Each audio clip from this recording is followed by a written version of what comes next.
Dan sempena Hari Wanita Antarabangsa, Buletin Utama membawakan kisah seorang ibu tunggal yang sanggup bergolok gadai demi membesarkan lebih 100 anak angkat. Segala dugaan ditempuh Nolina Alawi demi memastikan setiap mereka mendapat kasih sayang seorang ibu dan pendidikan sewajarnya. Wartawan Ain Syafiqah Zaki berkunjung ke rumah insan berjiwa besar ini di Ibu Negara siang tadi. Pernah bergolok gadai emas dan menjual kereta, segalanya demi memastikan makanan mencukupi di atas meja. Apabila disoal, adakah ini menjadi cabaran utamanya dalam membesarkan pengarang jantung?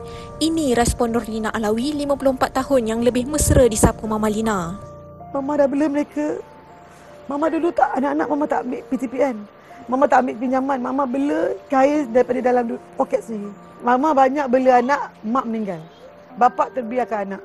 Tapi bila besar, dia lari, tinggalkan mama, pergi balik kepada bapak dia. Walaupun tak duduk dengan bapak dia, tapi dia berhubung dengan bapak dia. Dengan mama dia tinggal terus. Ada ramai macam tu. Tapi mama maafkan.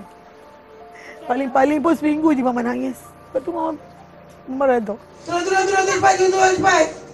Nurlina kini mempunyai 35 orang anak angkat yang sah, termasuk yang menderita penyakit HIV/AIDS. Kesemua mereka berteduh di bawah bumbung rumah keluarga besar Nurlina bersama 7 anak kandungnya. Wanita ini turut menjaga anak tanpa kewarganegaraan seperti Filipina dan Thailand. Pernah dihina dan dicaci masyarakat setempat yang tidak senang dengan perbuatannya itu, namun ia tidak pernah mematah semangat Nurlina. Sebagai seorang ibu yang berhati seribu, dia tidak akan pernah mengalah, tidak akan pernah serik. Dan dia sayang anak-anak dia. Walaupun berbagai-bagai rintangan. Cuma sekarang ni mama memang mama ibu tunggal.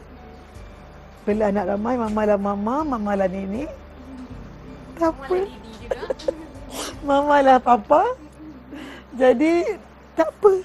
Tapi mama bersyukur dan enjoy kerana anak-anak mama semua duduk dengan mama. Ujarnya dia tidak pernah prejudis terhadap setiap anak-anaknya. Sejak kecil, mereka diajar untuk menganggap diri mereka adik-beradik.